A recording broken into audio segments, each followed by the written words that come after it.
Virtuplacers Devilome di sini. Nah, di video ini saya akan beritahu inilah buah iblis legendaris yang sudah diketahui di One Piece. Nah, mari tanpa basa-basi lagi, kita langsung saja wadaw.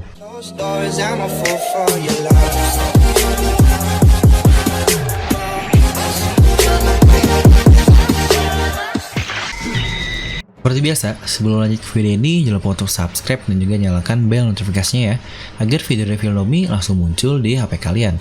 Serta pastikan kalian menonton video ini sampai habis, jadi tidak ada informasi yang miss dan juga yang terlewat. Nah, mari di sini kita lagi-lagi membahas tentang Devil Nomi, alias buah iblis.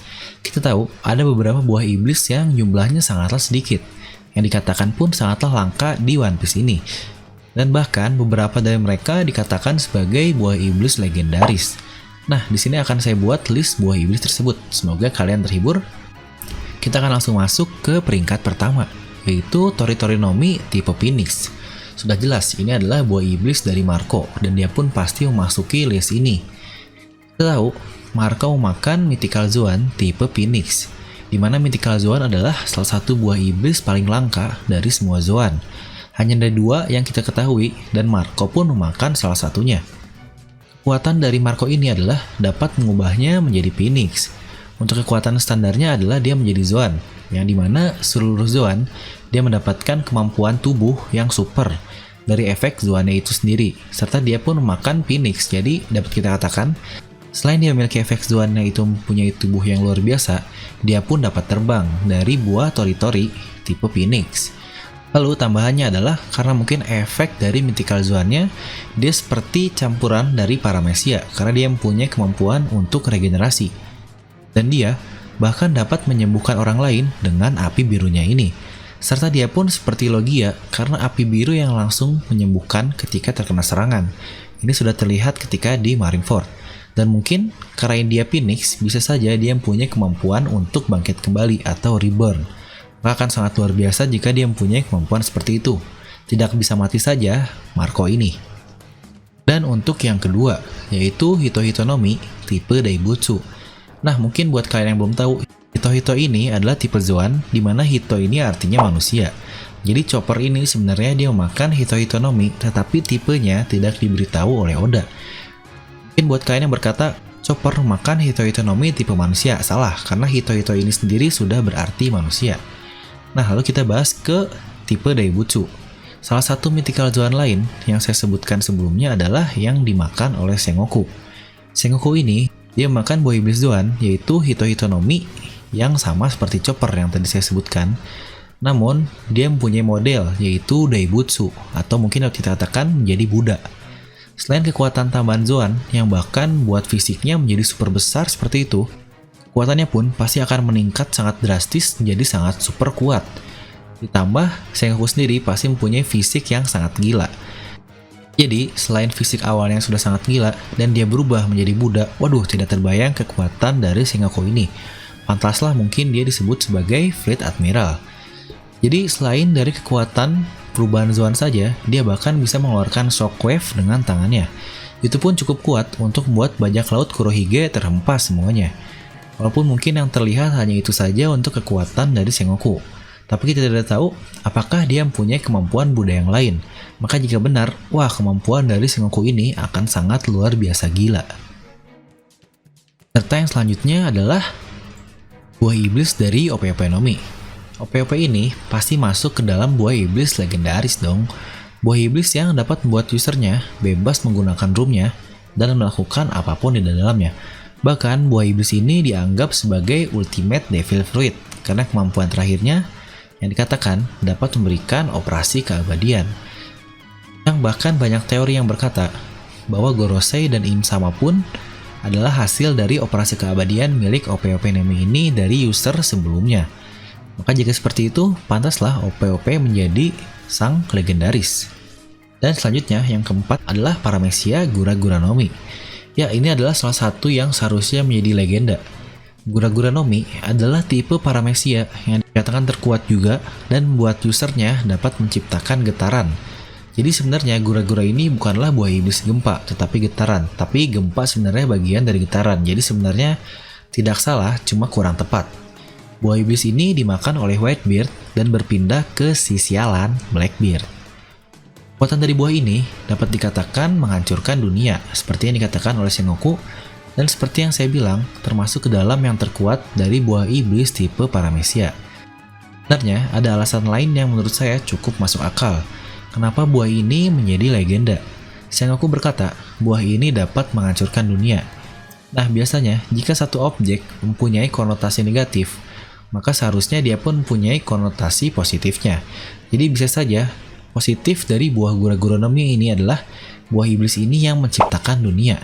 Saya sebenarnya ada teori yang cukup liar dan sangat gila juga tentang Gura-Gura no Mi, bahwa pengguna Gura-Gura no Mi pada zaman dahulu yang membentuk Red Line. Mungkin jika kalian ada yang tertarik, akan saya coba bahas videonya dan tuliskan saja di kolom komentar. Dan lalu, yang kelima adalah Mochi Mochi no Mi.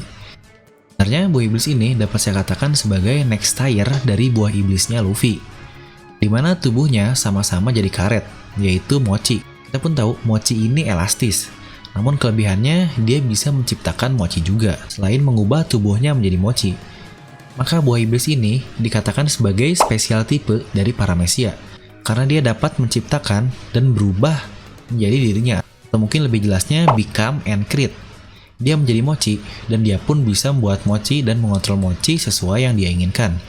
Satu tangan dari Katakuri saja sudah sangat gila, bayangkan dengan tambahan tangan-tangan lain buatan mochinya. Seperti jurus ultimate dari Hashirama Senju di Naruto, walaupun tetap kalah dia oleh kapten kita ini. Sebenarnya, kata-kata legendaris cukup lebay untuk buah iblis ini. Tapi menurut saya, buah ini termasuk yang paling langka dan paling kuat juga dari Paramecia. Selanjutnya, yang keenam yaitu Goro-Goro no Mi. Ya, jelaslah buah iblis dari sang dewa, yaitu Enel. Buah iblis tipe Logia yang dikatakan terkuat oleh Robin, karena dia pun berkata, buah iblis ini adalah salah satu yang invincible, atau dapat kita artikan tak tersentuh. Dan itu sesuatu yang sangat wajar. Bayangkan manusia mana coba yang bisa menang melawan petir. Kita sentuhan dalam jarak yang jauh saja sudah bisa langsung mati, apalagi jika dia adalah petir ini sendiri. Karena Logia, dia dapat menciptakan, mengontrol, dan berubah menjadi listrik ini sendiri. Yang menurut saya seharusnya petir ini bisa lebih kuat dari cahaya. Karena kita tahu kecepatan dari petir hampir sama dengan kecepatan cahaya. Seperti kita pun tahu, Enel bahkan bisa menggunakan buah iblisnya untuk memompa jantungnya sendiri saat sedang sekarat. Itu mungkin seperti efek tambahan dari buah iblis Goro-Goro no Mi. Yang ketujuh yaitu Yami Yami no Mi. Ingat ya, Yami Yami, bukan Yomi. Kalau Yomi itu adalah buah iblisnya Brook. Yohohoho. Nah, seperti yang sudah di-state oleh seseorang, sateliti Kurohige atau Teach, dia pun berkata bahwa buah ini adalah yang terkuat dari semua buah iblis. Karena katanya kekuatannya yang dapat menetralkan buah iblis melalui kontak fisik saja. Mungkin perbedaan dari Logia lain adalah karena dia tidak bisa berubah menjadi non-solid seperti Logia lain. Atau mungkin sebenarnya saya ada teori bahwa alasan Teach tidak bisa berubah menjadi non-solid seperti Logia lain adalah karena kelemahan dari kegelapan adalah cahaya.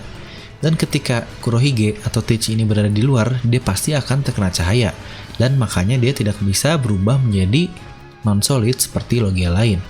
Dan kita pun tahu, ketika Blackbeard mencuri buah iblis dari Whitebeard, dia mencurinya di dalam kain hitam, di mana dalam kain hitam tidak ditembusi oleh cahaya, dan mungkin bisa saja Blackbeard ini menjadi non-solid atau menjadi gas di dalam kain hitam tersebut. Mungkin dia lakukan itu untuk mengambil buah iblis dari Whitebeard. Nah, hal yang mengerikan dari buah iblis ini seharusnya adalah black hole-nya. Tidak terbayangkan semengerikan apa kekuatan buah iblis ini. Dia bahkan rela menunggu bertahun-tahun untuk mendapatkan buah iblis ini, karena dia awalnya membaca dari sebuah ensiklopedi buah iblis. Jadi tidak aneh sebenarnya jika dia mencari buah iblis terkuat, karena dia sudah membaca dari ensiklopedinya. Mungkin sedikit berbeda dengan Sanji ya. Dia baca buah iblis karena dia nyari kekuatan untuk ngintip doang. Emang mesum anjir kayak Momonosuke. Nah, dan yang terakhir adalah buah iblis dari anak buah atau krunya Kurohige sendiri. Yang berarti dari Kurohige pun sudah ada 2 buah iblis yang legendaris. Yang satunya dimakan oleh Katrina Devon. Dia memakan buah iblis Inu-Inu no Mi atau mungkin buah iblis tipe anjing, yang disitu juga termasuk mythical Zoan yang terbaru, yaitu yang ketiga model Nine-Tailed Fox atau mungkin Kyuubi lah, rubah ekor 9. Dan lagi-lagi seperti yang sudah saya katakan sebelumnya, bahwa buah iblis dari Mythical Zoan ini memiliki tambahan seperti buah iblis Paramecia. Selain kekuatannya bertambah dari kekuatan Zoannya, dia pun bisa berubah menjadi orang lain seperti buah iblis dari Mane-Mane-nya Bonchan. Terakhir, dia berubah menjadi seperti Absalom. Sepertinya buah iblis ini next tier dari buah iblisnya Bonchan karena mungkin tidak perlu menyentuh mukanya dulu untuk berubah. Dan kru dari Blackbeard ini sepertinya memakan buah iblis yang sangat gila semua. Nah, jadi itu saja menurut saya buah iblis yang legendaris. Apa ada buah iblis lain yang mungkin menurut kalian seharusnya termasuk ke kategori legendaris? Mungkin bisa langsung tuliskan di kolom komentar Devil Nome apa yang termasuk ke legendaris. Atau mungkin channel Devil Nome anjay wadaw. Nah, seperti biasa, semoga kalian terhibur dengan video ini. Like aja kalau kalian suka, dislike aja kalau nggak suka. Jangan lupa untuk subscribe dan juga share video ini ke teman kalian. Gue Devil Nome pamit, and I'll see you guys next time.